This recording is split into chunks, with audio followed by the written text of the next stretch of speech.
En aquel tiempo disputaban los judíos entre sí: ¿cómo puede éste darnos a comer su carne? Entonces Jesús les dijo: en verdad os digo, si no coméis la carne del Hijo del Hombre y no bebéis su sangre, no tenéis vida en vosotros. El que come mi carne y bebe mi sangre tiene vida eterna, y yo lo resucitaré en el último día. Mi carne es verdadera comida, y mi sangre es verdadera bebida. El que come mi carne y bebe mi sangre habita en mí y yo en él. Como el Padre que vive me ha enviado y yo vivo por el Padre, así, del mismo modo, el que me come vivirá por mí. Este es el pan que ha bajado del cielo, no como el de vuestros padres, que lo comieron y murieron. El que come este pan vivirá para siempre. Esto lo dijo Jesús en la sinagoga cuando enseñaba en Cafarnaúm. Palabra del Señor. Gloria a ti, Señor Jesús. Sigue el Evangelio de hoy con el discurso del Señor ampliando lo que significa la Eucaristía, pronunciado antes de la institución de la Eucaristía en la noche del Jueves Santo. Insiste Jesús en que su carne es verdadera comida, su carne no por un fenómeno de canibalismo, sino su carne porque la Eucaristía es realmente Cristo, cuerpo y sangre, humanidad y divinidad. Es Cristo, verdaderamente el Señor está ahí, es presencia real del Señor. Pero en este fragmento añade algo muy importante. El que come mi carne y bebe mi sangre vivirá para siempre. Yo lo resucitaré en el último día. Significa que, habiendo comulgado una vez, por ejemplo, la primera comunión, ¿ya vas a ir al cielo? No importa si después, cuando creces y te haces un hombre o una mujer, eres un narcotraficante, un asesino, un violador, un pederasta, no importa, comulgaste una vez, vas a ir al cielo. Los textos siempre hay que estudiarlos, y hay que reflexionar sobre ellos en el contexto en que son pronunciados y comparándolos con otros textos. De lo contrario, se pueden sacar conclusiones equivocadas. Jesús dice claramente y de forma reiterada que no el que dice Señor, Señor, sino el que cumple la voluntad de mi Padre, ese entrará en el reino de los cielos. Por lo tanto, no basta con haber hecho la comunión un día. Si después estás en pecado y estando en pecado te llega la hora de la muerte. San Francisco decía, ¡ay! Cuando hablaba de la hermana muerte, a la cual llamaba hermana, ¡ay si en pecado grave sorprende al pecador! ¿Por qué? Decía San Francisco, no conocerá la gloria de la resurrección, hablando del cielo. ¿Qué efecto tiene entonces la Eucaristía para aquel que comulga en gracia? Tanto si comulga cada día como si comulga los domingos porque no puede ir a misa diaria. Para aquel que comulga en gracia, ¿qué efecto tiene? ¿Qué efecto tiene el alimento? Cualquier alimento. Nuestro organismo, nuestro metabolismo, hace que ese alimento, en el caso de los seres humanos un alimento variado, en el caso de los herbívoros solamente un alimento vegetal, bueno, nuestro organismo hace que ese alimento se transforme en nosotros, en unas proteínas concretas, por ejemplo, que son distintas de las proteínas en que se va a transformar el mismo alimento cuando lo come otra especie animal. Yo puedo comer lechuga y una vaca puede comer lechuga, las proteínas en que transformamos esa lechuga son distintas.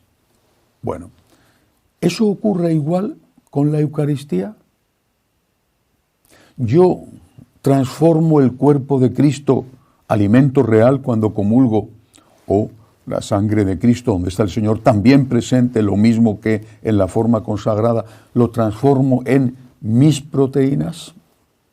Seguramente desde el punto de vista físico será así, pero desde el punto de vista espiritual, ¿no será justamente al revés?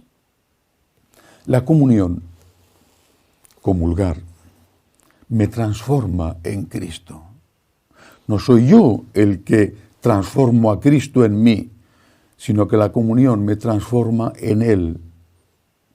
Me hace vivir en Él, vivir con Él y ser, no digo ontológicamente como si yo tuviera naturaleza divina cuando comulgo, pero ser como Él. ¿En qué consiste esa transformación que nos aporta la comunión? Seguramente en muchas cosas, pero hoy quiero fijarme en 3 de ellas que al menos yo experimento en mí.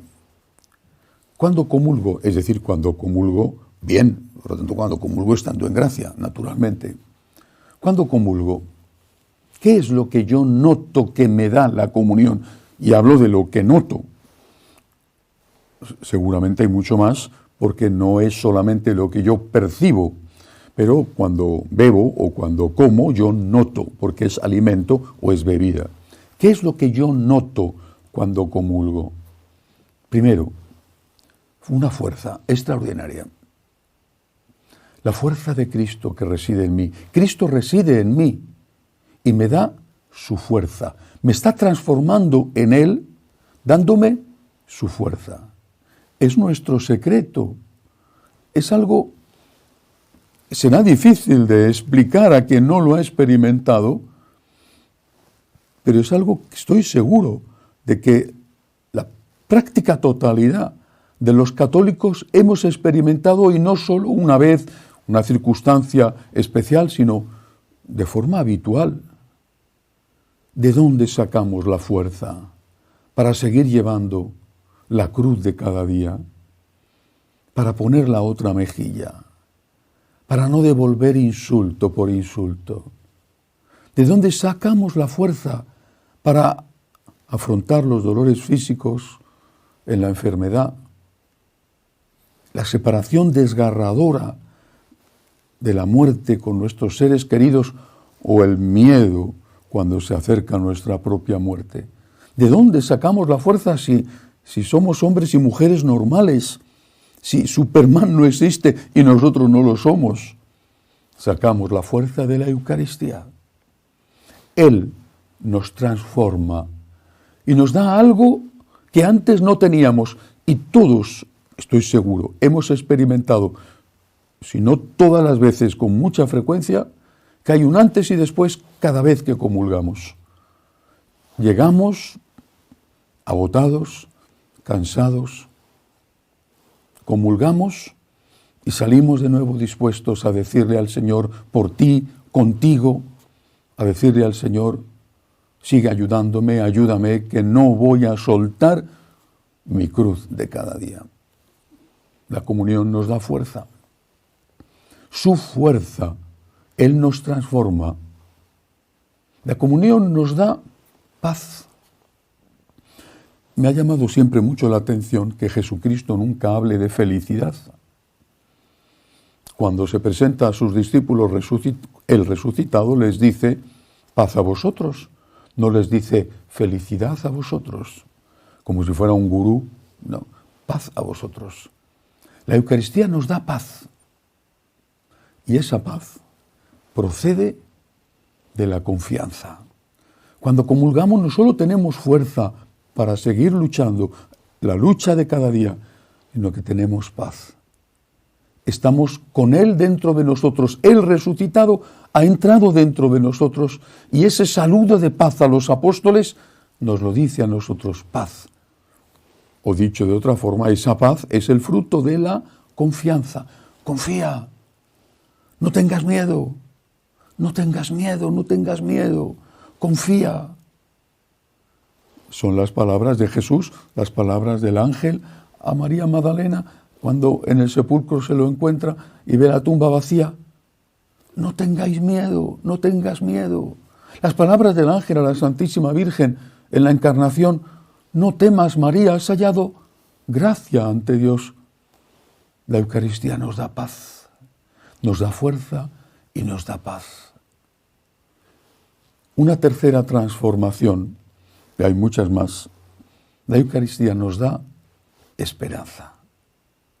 Porque tantas veces estamos con miedo a lo que puede pasar, a lo que puede pasarnos, a lo que puede pasarles a los nuestros, a lo que puede pasar en nuestra patria, a lo que puede pasar en la Iglesia, con miedo, con mucho miedo.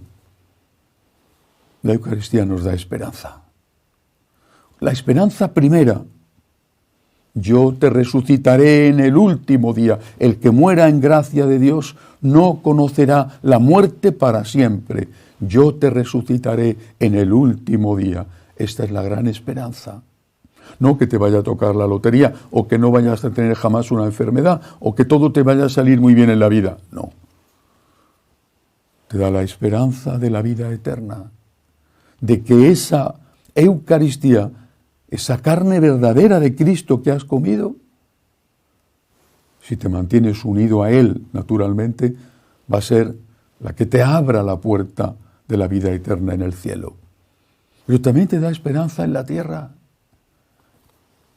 Confía, alma mía, recobra tu calma, que el Señor fue bueno contigo. Nosotros, cuando comulgamos, dejamos que Cristo entre y que Cristo nos transforme en Él, y que nos dé lo que más necesitamos, que no es o salud o dinero.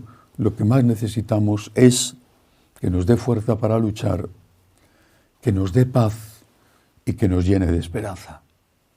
Que así sea.